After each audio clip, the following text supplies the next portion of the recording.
you should be thinking about Gen AI certainly 20% of the time. And it could be even more than that, which still isn't 100%, although there's some cases where that would benefit. But already in this year, just based on what we've seen and on the positive impact when Gen AI code is being used right, a massive explosion in usage and appropriate usage. I'm Sarah Nagle. I've spent my career leading research and product development within some of the world's largest brands. And I'm Chad Reynolds. I'm a serial entrepreneur and founder and CEO of Verve. And this is AI Powered by People. Each episode will dive into the latest AI developments and talk to an industry leader to help you better understand and utilize AI. We'll take you inside some of the world's most famous companies and share examples of how AI is improving innovation, consumer engagement, media, and marketing. No matter what industry you work in, we'll help you navigate one of the biggest disruptions to organizations and people today. Hey, Chad, how's it going? I'm doing great. The AI Speakeasy was awesome. Thanks for coming in for it. We had a great turnout, really great people coming. The event space, what was the event space called? I forget. It was... Untitled. It is. That's the name of it. Yeah. Totally tracks. Untitled, because the door was very difficult to find. Yeah. It felt like an old time, like speakeasy. It even had a painting of Al Capone on the wall, like low lighting. It was really great. We introduced the agents. Can you talk a little bit more about them? Sure. Yeah. We talked about it last week, but so we had Wrigley Field as an agent. So, the agents, up to this point, we've been introducing people agents or based on people or skills. And this is the first time that we've introduced agents that are not people. And so we had some Chicago-specific ones for this event, which was really fun. So Wrigley Field was one of them. The Bean, so CloudGate, but known as the Bean. We had Deep Dish Pizza that we named Deep Dish. So you can talk to pizza. And you can talk to pizza, and then you can also talk to Frank, the Chicago-style hot dog. So it was really fun. And so the way that we set the whole thing up is we were giving people these cards. We created these cool baseball card, a big, like oversized baseball cards of the agents, also like settings that they could think about. So the agent maybe, sober Sam. So someone that is going through this like sober path on thinking about like functional beverages. And then the setting, one of the settings that was really interesting was a funeral. And then so they were thinking about like what would sober Sam need at a funeral, and they wanted the mood to be light, and so they had all these really great Right. conversations to create that. And then you came around and you're like, okay, so now what does Frank think? The wild card. Drop the wild cards on. But it was fun. It was a fun way to explore using agents and ideating with them and working together collaboratively. And here's a little bit of the speakeasy.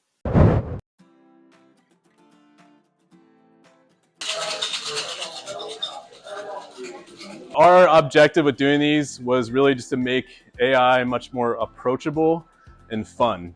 When we started 5 years ago, which is crazy for an AI company to start 5 years ago, it was impossible to raise money. The application was to use AI to help make sense of all kinds of consumer data. So the last 20 plus years, I was traveling the world doing workshops, focus groups for lots of different brands to come up with new shoe ideas, new product concepts, all different kinds of things. And it was killing me. I needed to figure out a way to take what was in my head and put it into a product that people could use while they sleep. And so Verve was born out of this idea of how do you take your love and passion for people and put it into technology so everybody can use. And so what we're trying to do is say, well, great, Microsoft can build a platform to put files, and I can talk to my files. I can talk with what I already know. We're trying to build a whole network around all the stuff we don't know, because people change daily. And so how do I collect all kinds of insights and build better products? And so taking an 18-month calendar, and now we can get it down to 3 months, because we have all of our decision makers on one. They can all talk with the persona. They can all build ideas quickly. They can build claims. You can test them all. We're building like dermatologist agents. You can test different ingredients, and it's just kind of crazy what you can start to do inside of it. And we haven't seen it disrupt jobs as much as it actually is bringing functions together in a way that like we haven't seen before. Yeah, so to build off what we did in Chicago, we're going to be announcing different dates for AI Speakeasies all over the world. So we just had like a lot of great feedback around making AI feel approachable, usable, fun, in a less serious business environment. So we're going to be rolling these out globally. So look for many, many, many more things to come, in addition to launching different agent drops. So this week is New York Fashion Week, and so we decided that we're going to drop a fashion expert. So this is an expert that is well-versed in fashion history, style, design trends, from haute couture to wearable brands. So look out for this agent on today, September 10th. Does that mean I have to change what I'm wearing? Is like Lady Gaga She'd be going to like, pop Chad, up and no black. bedazzle me? No, I think she'd agree. Because most fashion designers, like when you see them when they come out after the show, a lot of them are wearing all black because it's not about them. It's about the art that they're creating. So you can think about it in that way. It's not about, you're like, no, this is just like, I don't want to waste my time thinking about what I'm going to wear. It's true. It's true, right? Because Yeah, you're focusing your time on I'm a blank work. palette. Yeah. You're a fashion designer, Chad. It's true. It's true. It's true. All right. Today we have an interview with Matt Van Itallie, who's CEO and founder of SEMA. It's a software company that assesses risk in AI, and it uncovers legal and regulatory risk in software. And we're going to be talking to him about how developers are using AI in their work. All right, let's move on to the headlines. First up, there has been a Canva price increase. Chad, do you want to talk to people about Canva if they don't know what Canva is? Yeah. So Canva is an online software that helps everybody in the world become a designer. So you can sign up for their service. They have a ton of different templates to create different ads and visuals and presentations, all different kinds of stuff. So, hopefully it was a tool to help you make you feel like you're a designer. So you can create all different kinds of things with the platform.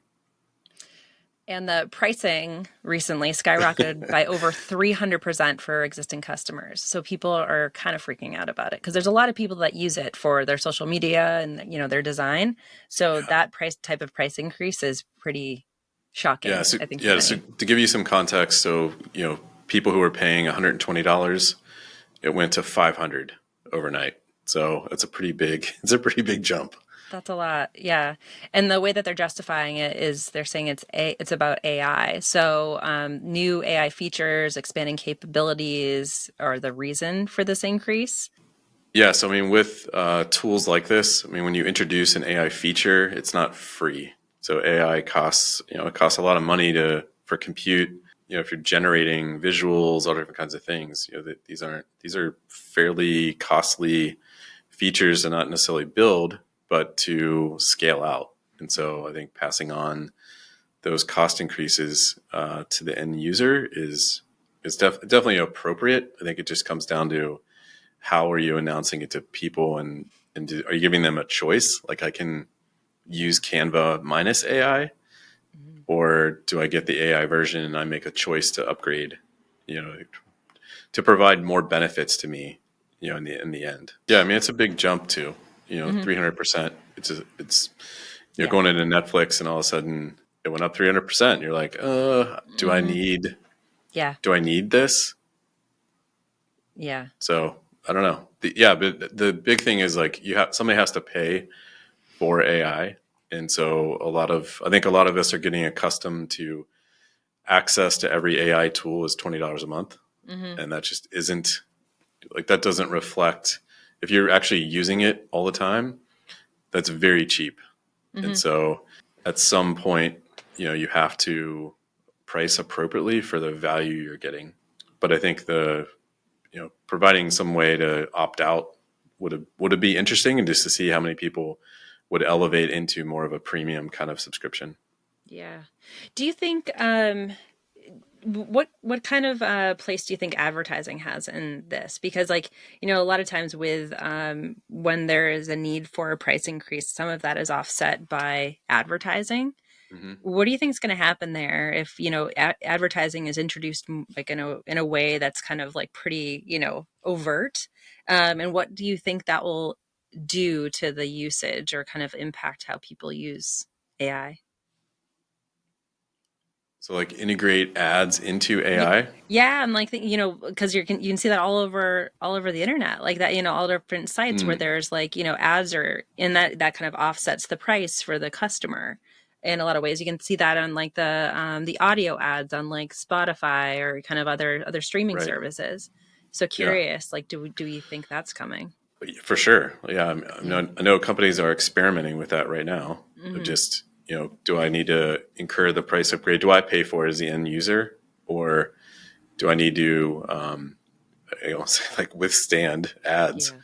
As a part of my experience where the advertisers are paying for the increase. So I think there's lots of different ways people are exploring how to monetize, their subscription, and then how do you pay for all these extra features that you're getting, and then is the end user how is the end user benefiting?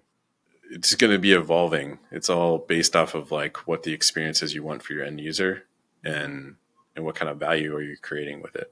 Yeah, now my mind is spinning about like how advertising will actually show up, because it's like it's different than, and kind of the way that you can communicate with people with AI is really different than you can like on a traditional website. So yeah, and even in the results, right? So if certain results are sponsored by brands, and it like you ask it to generate an image, so let's like peel this apart. Yeah, if that's okay. Yeah. So let's say I go into Canva and I want to generate a picture of a a beverage, and I want these things in frame, and I say go, right? And then let's say that Pepsi is a sponsor of the AI feature, and in that beverage they're going to show you a Pepsi product, right? How do you know that they paid for that placement, like inside of an AI generated image? I don't know. Yeah, because traditionally you'll just see it's very overt. You see the ad, it's there. Right. It's like they relate it in a lot of ways to like the articles that you're reading. But yeah, I think that I mean that gets a little shady. I mean, when you think about that type of advertising, there has to be a way that that it's sponsored, even if it's just like sponsored by, or like, right. I don't know, some sort of thing at the bottom. Yeah. And would you think that is cool or interesting if they like, hey, Sarah, we want to give you extra capability inside of this tool, and so we're sponsoring this like private room or this space you can go into, and you can generate all different kinds of things, and you can use like our products, and more of a benefit to you. I think it would be okay if I knew that I was stepping into a Pepsi world. You know what I mean? Or I was stepping into a Pepsi room. That's fine. Where like I know what I'm getting because I know that they are part of it. What I think it gets a little bit tricky is like, say I'm putting in a prompt and I don't say what kind of beverage I want to create, and then Pepsi pops up. Yeah. That to me gets a little, because then that's like in my just general work, like I'm trying to create different types of things. I'm trying to create shoes. I'm doing these other things. And I randomly see Pepsi logos popping up. That doesn't feel right. But when I'm aware of it and I know I'm collaborating with the brand, I think that's interesting. It's like where I know that I'm a participant in it. Right. And if you're getting like text links back where it's like, hey, here's this thing, and then if you want to buy or learn more about this product, click here. And the platform gets compensated for those clicks as well. I mean, it's kind of the old school search model and display ads and all that kind of stuff too. But I think it's really interesting to think about as different business models or different companies are integrating AI into their products. At some point, somebody has to pay for it. And so do you push that down to the user, or do you experiment with different types of business models? Where you can inject kind of advertising or different, advertising methods, or create new experiences for people. And how is that going to shift behaviors, and, how brands can get integrated into messaging and experiences through that way, or that channel, I think is really interesting to think about. All right. Also, one of OpenAI's co-founders, Ilya Sutskever, who left the company, has a new startup, and they're raising $1 billion. They're using that to help develop safe artificial intelligence systems that surpass human capabilities. Yes, I mean, the company only has 10 employees to get started, and they're going to use all the funding to get acquire different compute power or additional computing power, as well as hiring top talent. I'm sure they're going to pull from, hopefully pull from some of the leading AI companies out there. I think what's interesting here is that as AI companies are starting to pop up, it's trying to find, what is the unique way that your AI is different than competitors. So as OpenAI was like the fast, quick mover to kind of popularize, or like the Kleenex of AI, I guess. That now when you had Anthropic pop up, they were really focused on responsibility, and so kind of the ethics of where they're getting. I wouldn't even say like where they're getting data, but just how they were handling it. A lot of the positioning was around being more responsible, and so it's just really interesting to see kind of like how branding is coming into position AI companies uniquely different from that. Mm-hmm. It's not yet sure how different this one is or what really they're going after. Safety is a very general concept. So they're trying to be the ADT of AI. I don't know. Are they still so around? Yet to be seen. Oh, they're definitely around. Yeah. Okay. Yeah. This could also be the I've fallen and I can't get up AI company. So we'll see. We'll see where this goes. So let's get to our interview with Matt Van Itallie from SEMA Software, who's going to be talking to us about AI from the perspective of a developer. You ready? Let's go. Hey, Matt. Welcome to the podcast. Sarah, thank you so much. I'm really excited to be here. We're excited to have you. Where are you calling in from? Baltimore, Maryland. Baltimore, Maryland. Amazing. Oh, is it hot right now? It's actually pretty temperate. We had definitely some hot weeks behind us and probably another hot week in front of us. But so far, windows open, birds are chirping. It is lovely. That sounds amazing. So you are the CEO and founder of a company called SEMA. Before you tell us about SEMA, I'd love to hear a little bit about your background and what led you to SEMA. Absolutely. So going really far back, I am the son of a math teacher and a computer programmer. And what SEMA does is treat code as data. So there's a pretty straight line between whether it's genes or household or whatever between those two, but it was a very varying path in between. I learned to code from my folks, but definitely not a professional coder, which is an important part of why SEMA exists. I was a management consultant. I worked with school districts on trying to use data to improve teaching and learning, which is a topic near and dear to my heart, a hard problem, but one that I'm passionate about.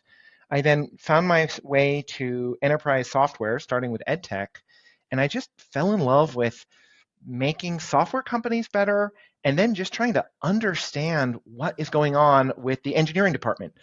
I felt like, I'm a curious person. I could understand pretty quick what was going on in marketing and the product team and sales, but it was just a black box, whatever the coders were doing. And I really, the origin of SEMA could we figure that out, and could we be true to the craft of coding while actually also making it sense to people who were as not technical as I was when I started this business. So I'd love to hear a little bit more about SEMA. And first, what does SEMA mean? I get to tell the origin story. So as we were getting started, the North Star was, how do we bridge the gap between coders and non-coders, or technologists and non-technologists? And I mean, I could talk about this at length. Creating things with code is such an amazing, incredible process that also produces real-world impact, positive real-world impact, and gives great high-quality jobs. There's so many beneficial things for it. We wanted to find a name that respected that incredibly hard work that coders were doing. And so we looked through famous translators from history, with the idea being, translators of human languages are paying homage to the craft of writing, and they're just making it more accessible to others. And that's what we wanted to do, making the craft of coding more accessible to others by making it understandable.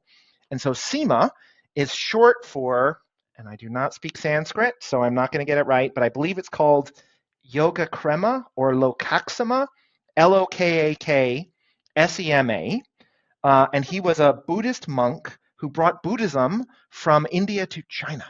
And this incredible story of taking one amazing culture and connecting it with another, but wasn't the creator, was the translator. Once I knew, I mean, I literally get these goosebumps 8 years later, and I still tell this story. That really, I think, exemplified what we're trying to do. The hard work is what coders are doing. We're just trying to make it a little bit easier for boards of directors and CEOs who are not technical and everybody else to try to understand. So as a non-technical person, I would love to hear about, maybe not getting super specific, but like about a project or, a client that you work with, and kind of walking through how you're working with them so we can better understand, how other folks that are listening could potentially work with SEMA. Sure. So we have 2 product lines, and we'll spend more time right now on the first one. It's called Comprehensive Codebase Scans. The other is a generative AI tool, which we'd love to talk about as well, AI Code Monitor. But let's talk about the Comprehensive Codebase Scans. I'm going to give you a choice. You have 2 analogies we can use. A home inspection, so perhaps you've bought a house, or taking your car to a new mechanic. Which of those analogies would you like me to use? Let's do the mechanic. Okay. So if you are a even moderately responsible car owner, you are going to at least every couple months, at least once a year, get your oil changed, hopefully more frequently, get the tires rotated. You're going to do maintenance on the car, enough maintenance, doesn't have to be perfect. You don't have to bring the car every day into a mechanic, but a reasonable amount of maintenance to make sure the car does what it's supposed to. In the coding example, software has functional requirements. What are we expecting it to do? What do users want it to do? And it has non-functional requirements. How well does it do it? Is the code safe? Is the code maintainable, etc.? In that car analogy, you need to have the car get you to where you want to go, the functional requirements. You need to be good enough for the circumstances, for the tires, the security, I'm blending the analogy, but you get it. Our CodeScan product is a report that at a point in time helps understand many of the most important elements of non-functional quality or non-functional requirements of code, the security, the cybersecurity posture, the developers on the team, which is an incredibly important part of having a healthy code base, is having coders who know the code. So we look at all of those elements together. We turn it into a report. I will use in the car mechanic analogy that has red traffic lights. Here's this part is red, this part is green, this is what you need to spend to fix it, etc. And the reason I said take your car to a different mechanic is, in the way that we got started out, and it's still a major part of our business, is technical due diligence. And technical due diligence is, of course, the process when a company is either getting investment or potentially getting acquired, the buyer or investor to look at the tech and make sure it's good enough. And so while, of course, engineers and teams are reliable, it's a lot safer to go get a third-party assessment. And so we are that other mechanic who comes in and gives the report. This is the state of the car, the state of the code base, and how much it'll take to get it to the right level. So you're kind of using some of your management consulting background in a way where you're kind of evaluating the code and evaluating the safety. In Exactly a way, right. It kind of feels that way. Exactly. And my time, frankly, in school districts of trying to understand how much teaching and learning was going on quantitatively and summarize it in a way with the right kind of context to help, try to help improve teaching and learning. So you talked about the first side of the product that you have, and then there's an AI part of your offering at SEMA. Can you talk a little bit about that? Absolutely. So as part of doing these code scans, one of the things we look at is the use of open source in a code base. And of course, open source can you code. unpack can you talk a little bit about what open source is?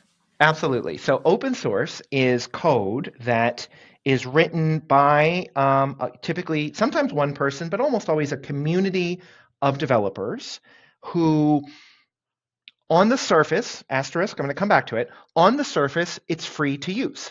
So you can go to a public You can get public access. GitHub is the primary version control system where open source code is.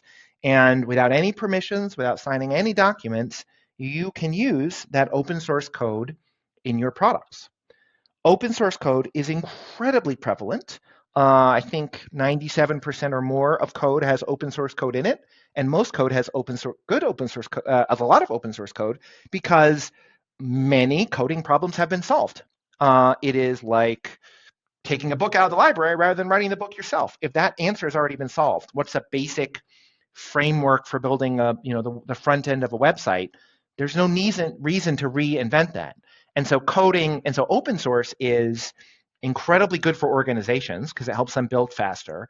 It's better for developers. One of the great things about being a developer is you're always finding ways to make your life easier so you can tackle the next hard problem.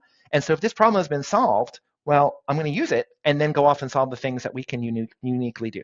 So those are the good things about open source, which is why it's so prevalent.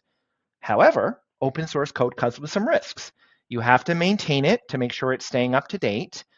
Open source code has security risk that the information could leak out, hackers could get in.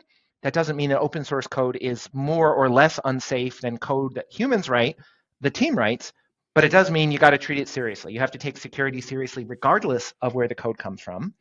And then finally, open source code has some legal risk, some intellectual property risk. Remember that asterisk? I said, in theory, you can use it immediately. In reality, that code comes with different license types, but they don't require you to agree to the license, not like a commercial agreement where you have to pay money, and in doing so, you understand that you have to abide by the license. And so there are many open source libraries that only can be used in certain ways for businesses. And so serving our technical due diligence clients, helping understand that open source risk is incredibly important. It's one of the things that we do with our code scans. That was a very long answer, Sarah. Be honest. Did I answer your questions? Did I lead to more questions? No, this is, well, yes, of course. That, you've been talking a little bit about, you've been talking about code, and I've heard you talk about, and other things I've listened to, and the craft of code. And I'd love for you to talk about, what does that mean? Because I'm not a coder. I'm coming from, design and research and very qualitative space. Mm-hmm. But I love thinking about code as a craft. And I'd love to hear you talk about what that means to you. Absolutely. I wrote a piece, I think about 2 years ago now, that was titled Code is a Craft, Not a Competition, because and after doing a lot of research, because I really wanted to understand, because myself, I'm not a professional coder either, what are some of the things that make coding unique relative to at least some other commercial fields. And I give myself an A for effort, but maybe a B on the quality of the essay, because I think I forgot the most important thing. And the most important thing about code being a craft is that there are not winners and losers. Code is something that, in theory, everyone can be exceptional at. Everyone can be exceptional at. In practice, there are certainly different levels of will, but there are also different levels of skill. But there is not a limit on how many coders can be great. And that is actually different from many professional fields. There's a limit on who can sell the most, certainly across organizations. There is very clear, there's a limit on who can win games, athletes, right? Some people win and some people lose. And so that stemming from that code is a craft and not a competition, means organizations who want to strategically use software development, which should be every organization that has coders, because if you don't, what are you doing? It's not a cost center, it should be an opportunity. So if you're an organization with coders, you should be thinking about that strategically, and that means meeting your colleagues where they are. That things like, you have to be really careful about how you put in metrics, because the work is not easily reducible to numbers like sales or athletics. You have to be really careful about incorporating speed or trying to get to more velocity. There's a famous expression that you can't ask 9 women to spend a month and then produce a baby. Same thing, you can't cram a whole bunch of coders at once working on something and expect a problem to be solved. My rule of thumb guidance to non-coders who want to work with coders is imagine a potter. Most people have at least experienced, or you've experienced potters, or maybe you've seen Ghost from Patrick Swayze, right? They're working really intently. They really want to get it right. They would not like a video camera over their shoulder beeping when they move the wheel too fast, or saying you should do this or you should do that. There's a degree of independence that they deeply respect. They will use tools, but they're very intentional about it. And so if you wouldn't say something to a potter that you know about their field, I would think twice before you'd say it to a coder. That's my rule of thumb, and I found it works pretty well. Well, I have people that I work with on my team that are developers, and so that's the other, I guess, a quick question about like the or question about the title. I've heard developer, I've heard coder, I've heard programmer. Is there a difference between those titles?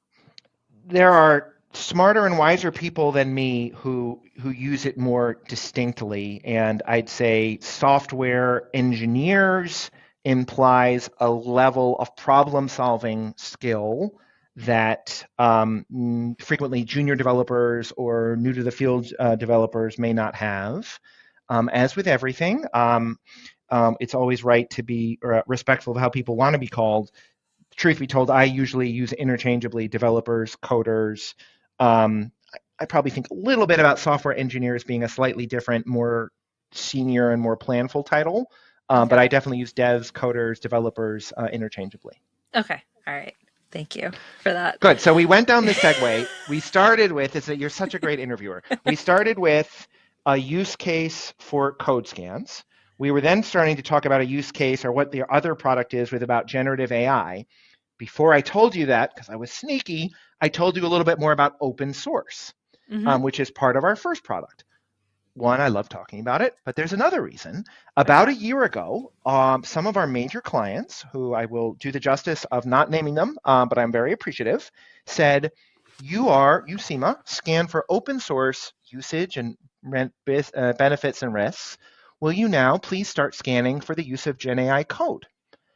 And I have to say that analogy is a really good one for thinking about what Gen AI code is. So let's go back to the open source example.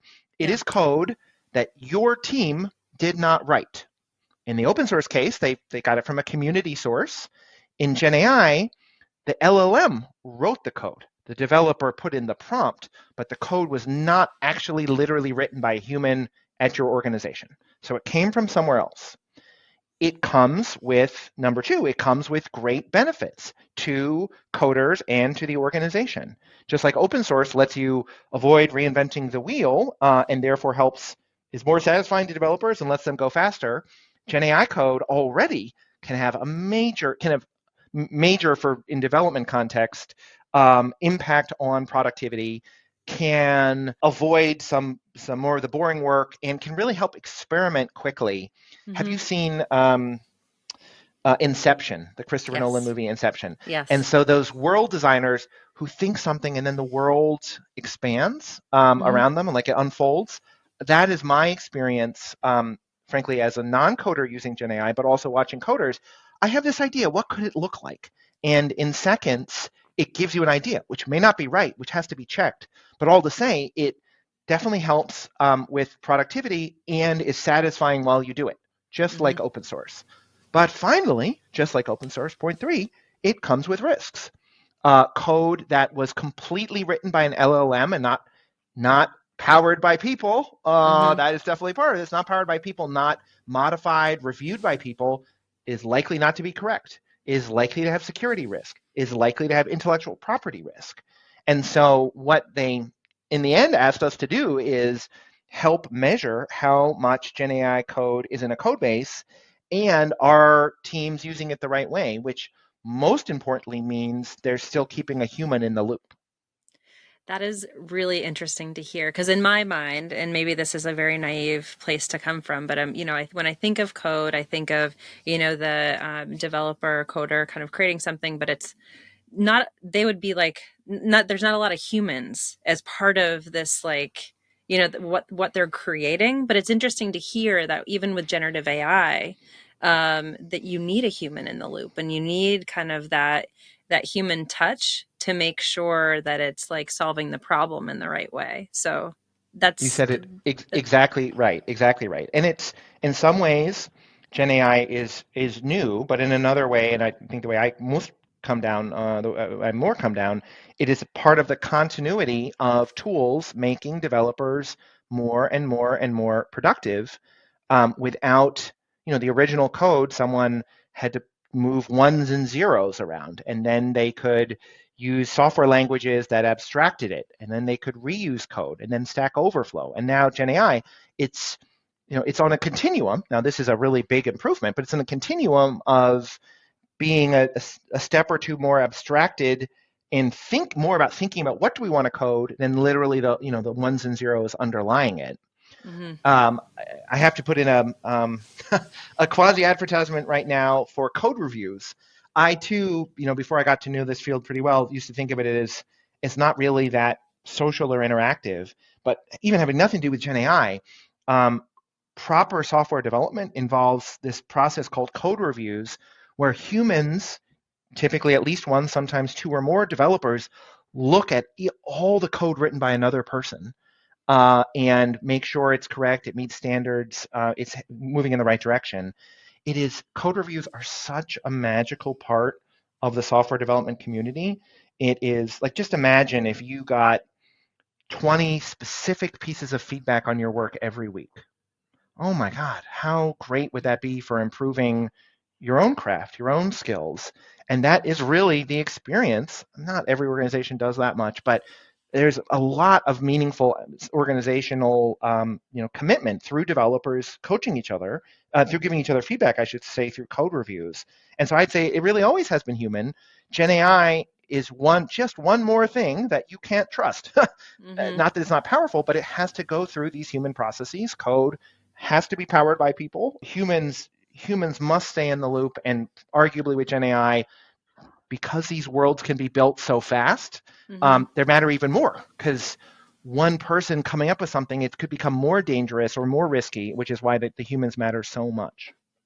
So to challenge that a little bit, so one of the things that we create through our platform is agents. But agents built on human insight. So we do a lot of research around people, like Gen Z, for example. Done a lot of research around Gen Z, and we've created. So essentially, you can create a AI agent out of any sort of data set, right? So the data set we're drawing from is research and conversations with Gen Z. And then we've created a Gen Z agent named Jenny Z. And, you can have conversations with her and you can talk to her, ask her about what's cool, like how should, am I using the right words for that? Like whatever, am I texting right? What should I be saying?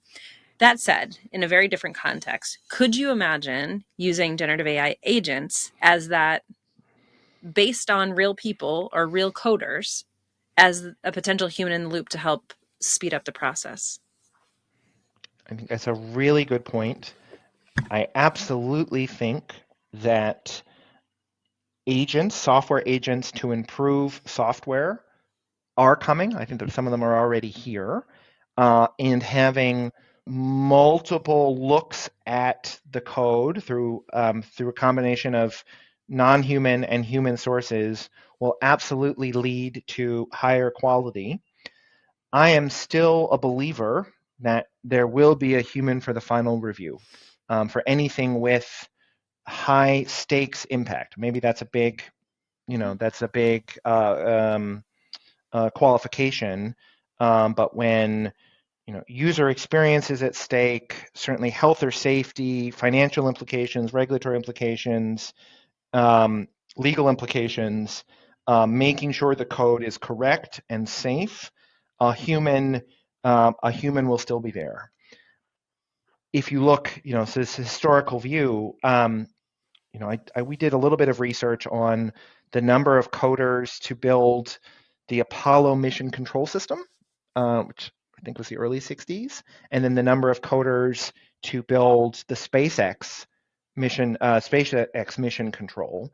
And I think roughly the developers working on SpaceX were 1,000 times more productive in that it was something like, I don't have the numbers exactly, 1/10 the number of developers building 100 different versions of the operating software, something like that. But the number really was about 1,000. Coders working in the 60s did not have open source, did not have version control systems, all these things. And so they had to move they by definition moved slower. Developers can now get a lot further on what they can do on their own, but it still needs humans for anything that matters, says SEMA, to make sure that what they're ultimately doing is correct. No matter how much tooling is involved, we think there will, for the foreseeable future, be a human in the loop. Got you. We believe that too. I mean, there, any sort of process, it feels like, you can use these tools to really speed up your process, be your what my CEO likes to call the sparring partner, having, getting some ideas really quickly and moving through the process, really shrinking, development timelines. But people are there to make sure, that it feels that there's always that kind of like feeling right, in our field, that's like a little bit more qualitative, and making sure that it still makes sense, and that the strategy of the human, or those like human conversations are part of it. So we're kind of, that it's just interesting to hear that, across industry, it's very similar. Absolutely. So Sarah, could a person use Jenny Z to figure out when to use Demure and when to use Brat? Would that be a use case? 100%. Yes, Yes! That's like a perfect example. Oh my goodness, that is a pain point in my family, because apparently everybody else in my family knows what that means, but not me. So you can talk listeners, to Jenny. Go find Jenny Z if you, like me, are getting made fun of by your entire household. So I'm curious about and again, coming from a place where, I know coders, or I know developers, but, I don't necessarily understand some of the programs they're using. The generative AI platforms that coders use to kind of help speed up their process, is it the same, platforms that, we all know? Is it the same as is it Claude? Is it, GPT? Like, what are the programs that they're using? Yeah. So there are 3 groups. One group of these programs. One is large-scale general-purpose LLMs. A second is large-scale coding-specific LLMs. And a third is upstart coding-specific LLMs. And I hope, I mean this absolutely with respect, just trying to give the taxonomy. So the first category, large-scale general ones, you can use ChatGPT, you can use Claude to ask coding questions, and different tools are better at different areas, but it will give you, in many cases, a very good answer. Mm-hmm. We would say the biggest, really the only member of that second category of large-scale coding-specific is GitHub Copilot. Mm-hmm. And so obviously owned by Microsoft. They spent an incredible amount of energy getting that tool correct. But what's exciting besides those 2 categories is a series of upstarts. There's been more than $1 billion poured in, I think just the last quarter alone, in tools like Codium and others that are not on the scale of GitHub Copilot, and but are specific to helping coders do their work. Tab9 is another. Remember the Potter analogy. So CEOs, if you're listening, don't tell them what wheel to use. Don't tell them what type of clay to use. Encourage them to experiment and find the tools that are right for them. And I think that's why we're seeing the explosion in options. Developers are incredibly particular and have strong points of view about the right fill in the blank, the right software language, the right tool, the right approach to development processes, etc. And so I would highly recommend going through a period of experimentation with your developers. Maybe you get to you should ultimately get to a smaller number of tools. It might be more than one, because certain Gen AI tools are better in certain circumstances than others. That's for your team to decide. But I definitely would start with experimentation that is absolutely developer-led. Gotcha. And then, speaking of developers, can you talk about some AI trends that are happening, kind of that are like trends and like usage around software developers or organizations that you're seeing in the work that you're doing? For sure. So two really big ones, really exciting ones that are accelerating. One, well, actually three. One is the increase in the number of developers using Gen AI tools. Second is how often are they using them? How deep is their usage? And third is how good are those tools? On the first, Gen AI coding tools went from an interesting idea to essentially 100% adoption. There are very few developers who don't, so it's at the level of open source. It is now accepted by almost every developer that it's a good idea to use these tools at least sometimes. That's an incredible growth rate in a relatively short period of time, and all kudos to the product builders. Second, they are using the code more and more deeply. So, SEMA, as part of our code scans, we set standards for the industry about what good looks like and what risk looks like in technical due diligence. We scan for Gen AI composition, and earlier this year, in March, if you were using Gen AI code in 4% of your code, so meaning 24 out of 25 times you didn't use Gen AI to start solving a problem, we would have scored you low risk, and low risk it's not high risk, so it's okay. Now, actually, it's a preview. Your audience is among the first to hear it. Our new standards, as of the newest standards for September and on, 4% Gen AI code usage would put you in high risk, not because it's unsafe, but because you're not using it enough. That there's so much evidence on the efficacy of these tools, which, to that third point, they're getting more and more powerful and more useful. You're just leaving, your organization is being left behind. And again, our job is to explain this to people. I would explain it and have anyone who has concerns call me. We'll give out my email address. Happy to talk. To explain to any developer, just like open source. If you thought about open source in 1/25th of the problems you were trying to solve, you're not doing it right. You're missing out on a huge opportunity for you personally and for your organization. We are at that level. You should be thinking about Gen AI certainly 20% of the time, and it could be even more than that, which still isn't 100%, although there's some cases where that would benefit. But already in this year, just based on what we've seen and on the positive impact when Gen AI code is being used right, a massive explosion in usage and appropriate usage. Gotcha. So, question about, I work at a startup. We are kind of early days, but looking to grow.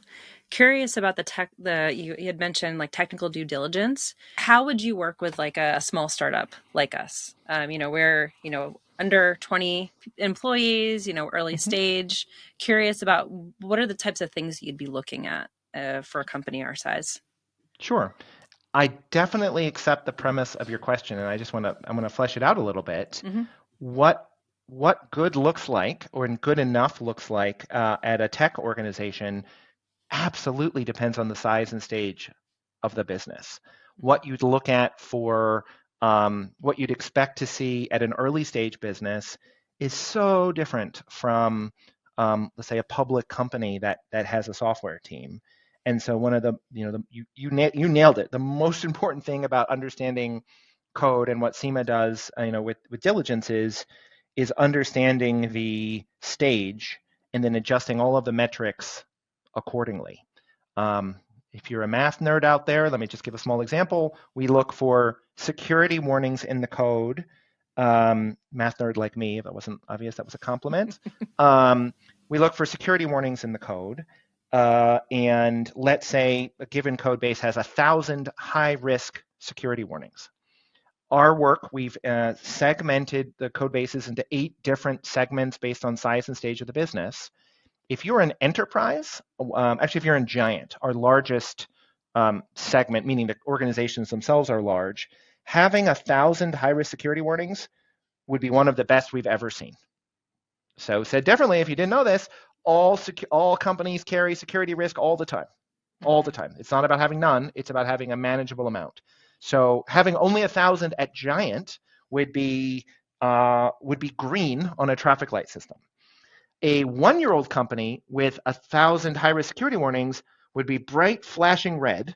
Probably the lowest score we've seen on a company that's 2 years old is 250. So having 1,000, someone would have to be like actively creating, there'd have to be like a secret agent in your company adding security warnings. Like it would be so impossible to get there. So for those who like to understand code with math, you got to start with contextualizing it compared to where the baseline is. So that's the overall approach. It's a very long intro, but as you can tell, I give very long intros. Very specifically, if we're thinking about a company in your size and stage, the very good news is an investor will care absolutely the most about product market fit.